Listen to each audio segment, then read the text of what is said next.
Welcome to the AI Business News Desk. Terry Sweeney here, contributing editor with AI Business.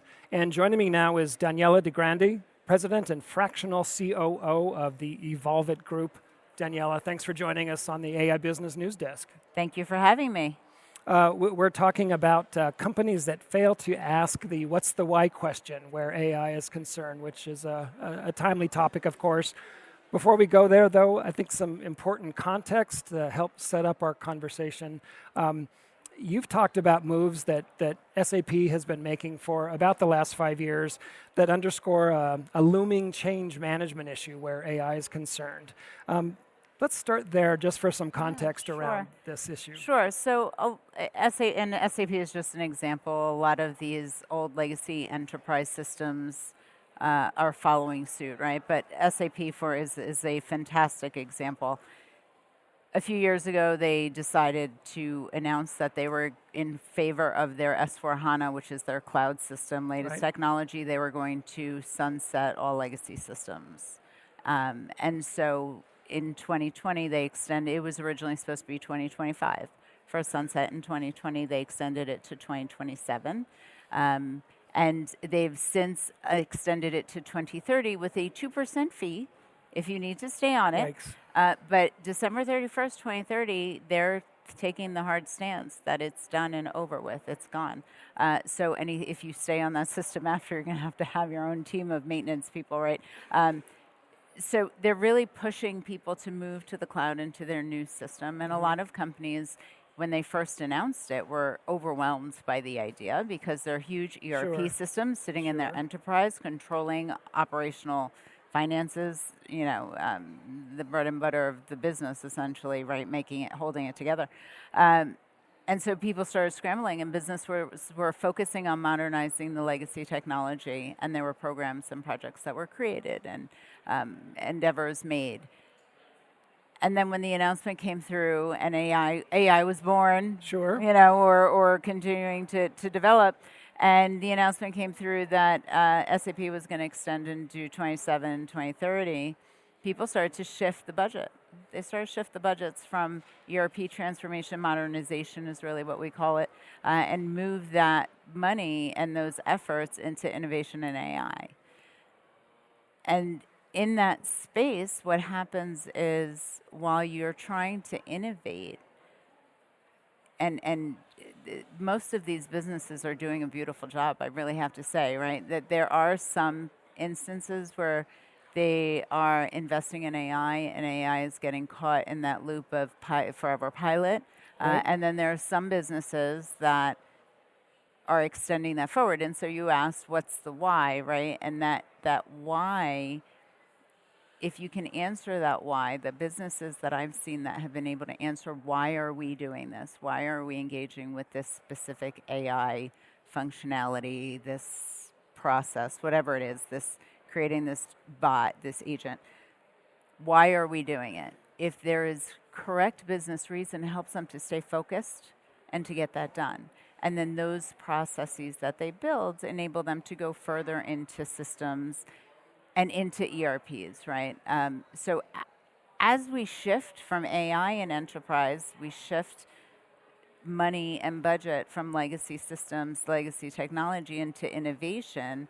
I don't want to say, don't do it, but it's really important to have that firm why. Yeah, AI is really forcing the hand around budgets and where they devote specific spending, right? Yeah, absolutely, absolutely. So when we ask for money in AI for AI projects, finance automatically assumes that part of the ROI is a reduction in staff costs, right? And we've heard that before.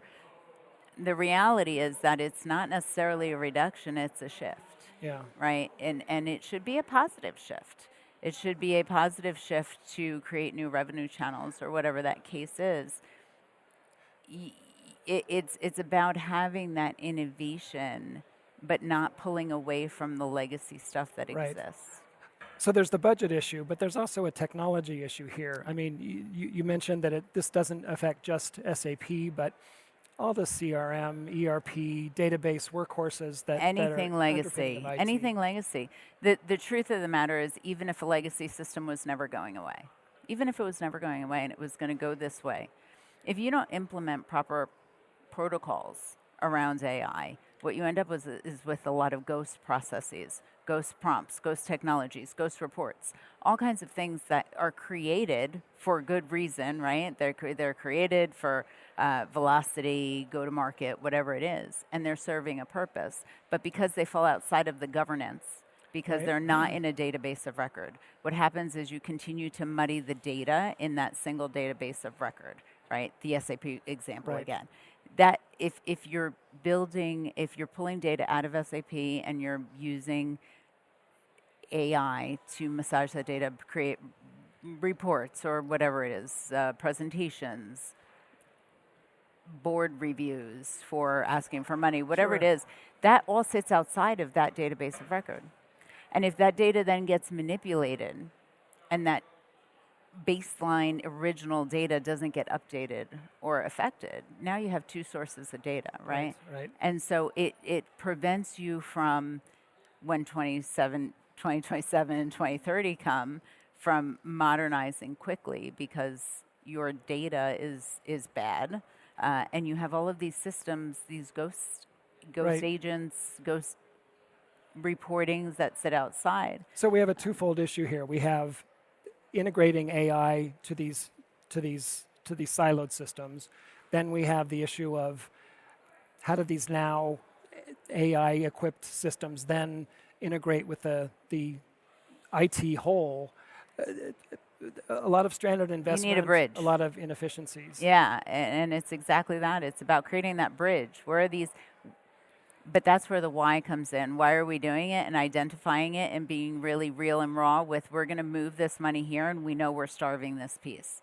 Because if you know that you're starving it, then when you're investing money over here, you can invest intentionally and try to minimize the amount of starving that you're doing in this section, so that way when you come back to it, it's not completely malnourished, right? Like, So how hard is it then to weld all these systems together in the fashion that we're talking about? well, it's not easy, Of course. and it requires a lot of people working together in a collaborative effort, and it's all about collaboration. At the end of the day, Sure.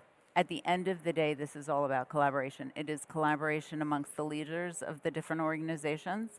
It's collaboration amongst the technology. It's collaboration amongst the staff level people doing the work, right? Everyone has to have a skin in the game, right? I'm a financial analyst and I sit in the finance department and I may just do reports all day. And so I'm working with AI agents to do reports, and now I'm doing more reports than I have ever done, and I'm doing them faster, and they're asking me to chop up data in 100 different ways, and I'm doing it in minutes or hours, whatever the case is. What happens with those? What is the governance then for that, Yeah. right? And so I think that we need to train and empower our employees that are using AI, not only to use AI, but what is the governance behind it? And ask the question, because sometimes when the mandate comes from the top, the actual detail gets lost, right? The why am I doing this? Okay. Why would I do it? So briefly here, what's the solution? What do we offer companies that are stuck in this conundrum? Yeah, so I'm working and I'm in discussions right now with a lot of companies that have shifted focus from that SAP ERP modernization piece and shifted resources to this AI, and as a result even have laid off resources because of AI. And now they don't have the people that they need to do this ERP modernization. So I'm working with clients to understand how it is that we audit, we put a plan in place, and then we orchestrate with what they have. And that's not saying you can't leverage AI to orchestrate the modernization of this, ERP system. You absolutely can. But it is a communication question, and it requires everybody to have skin in the game, especially when you're dealing with an ERP system, because sales has to be on board, product has to be on Sure. board, technology has to be on board. So everybody needs to be happy with participating in that space, right?